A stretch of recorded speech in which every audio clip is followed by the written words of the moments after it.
In the mountains of Montana, there lies a once thriving mining town. Marysville, Montana is located about 25 miles to Helena, Montana. It was once a booming town with over 5,000 residents, and now is home to a small community that is charged with preserving the town's rich history, which began in the year 1875. Marysville is a hidden gem with a glittering history with remnants of this Wild West wonder. It's like stepping back in time with old buildings and ghostly vibes. So, if you love history and hidden treasures, Marysville, Montana is a must-see. It started pretty much in 1875 when George Detweiler was working down in Trinity.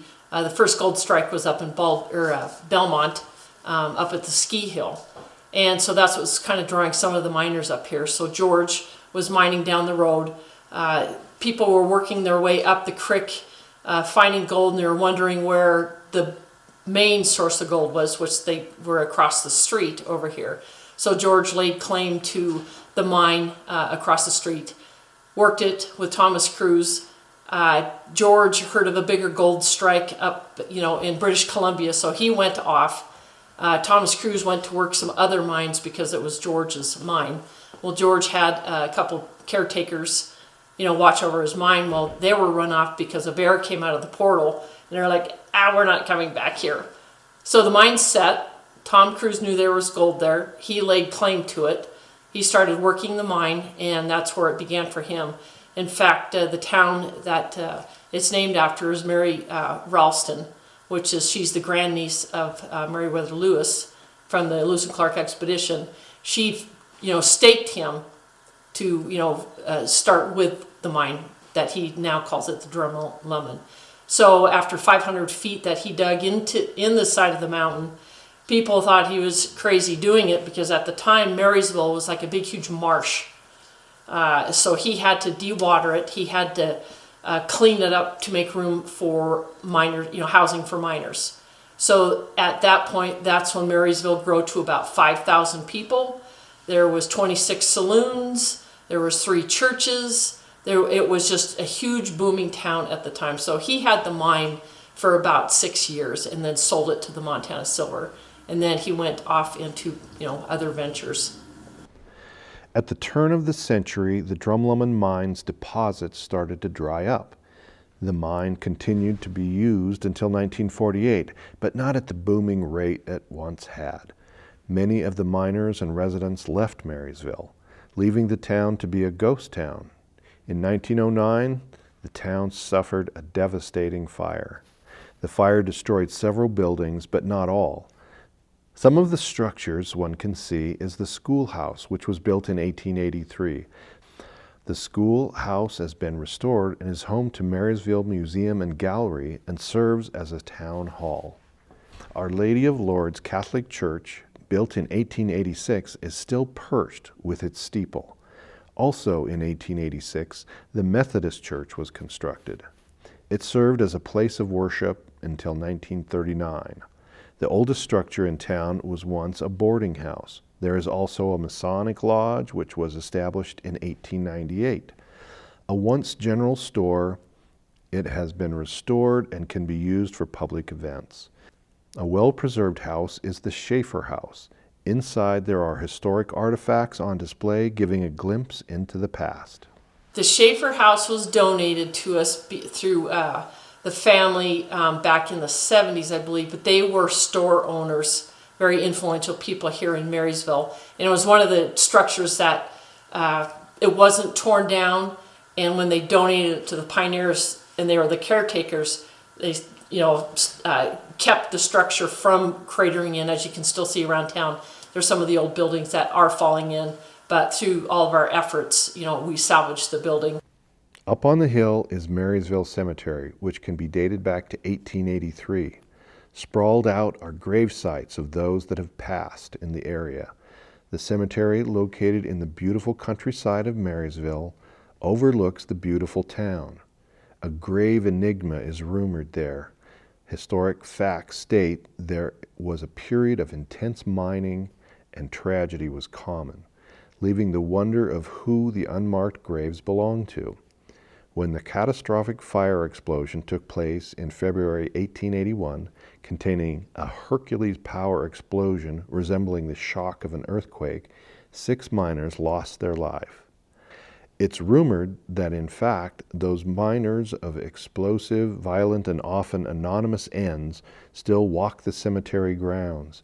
Local lore specifically ties this Marysville cemetery to these events, asserting that the ghosts of the miners killed in such disasters linger in the area to this day. In fact, what's unique is we have, there's about half a dozen people with some beautiful headstones that are up there, some fenced off areas of people that were buried up there. Through the years, because of theft, people destroying it, the headstones, we had about 4 or 5 years ago, we had a group of cadaver dogs come up from California to identify where the remains are, if there was any remains left, and they identified there was 3 different dogs that identified 13 different remains that where there's no longer headstones. So we had crosses made for each one of those identified cemetery lots, and then we put crosses up there for them. So the cemetery was the most unlikely place for them to mine. So that's where, and plus I had to be out of town anyway, far enough. So that's the creation of the cemetery. The Marysville Pioneer Association is a group of community members that have taken to the maintenance and restoration of the buildings in Marysville. Helping to keep the ghost town's history alive, the Pioneers Association group preserves their history by repairing old woodwork, cataloging photos, and saving family heirlooms before they all vanish. The Marysville Pioneers Association received a donation of a historic building for use as a museum. The museum features exhibits that immerse visitors in what life was like in the past. The community is really involved with the restoration and maintenance. In fact, through our fundraisers and our grants that we have, we're going to recreate the concession stands and make handicap access out here on the school grounds and for the church. So the new concession stands are going to be they'll look like a little old town, with a little boardwalk on it, kind of like what we have here. It's going to be modeled after this. So we're kind of just making it more of a destination for people to get more involved. The town is really involved. We caretake the school grounds, we mow the lawns and cut the hedges in. So we have quite a few people that are still passionate about the history and what we've built here to keep the history and keep people interested in coming up here. Today, Marysville has become a destination with historic significance. The short streets of the town have a long history to be shared. Pick up a tour pamphlet at the Marysville House to wander through the historic streets and see the landmarks. Don't forget to try the delicious food the Marysville House has to offer, famous for their steaks, seafood, burgers, and a full bar, and take pride in their atmosphere while keeping that historic charm of the building alive. Wander the small mining town to experience its historic charm. So much fun to have and core memories to be made in Marysville, Montana. I just welcome everybody to come up here and experience Marysville because there's so much. It's growing. We have an event center. We rent out the church for weddings. We have the museum that's open on the weekends, and we try to share, if anyone wants to go look at any of the other buildings, we'll take them.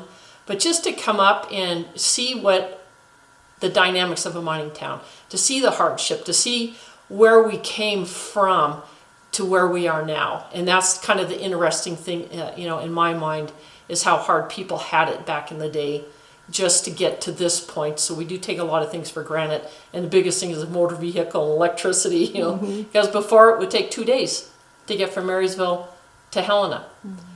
So the hardship was there.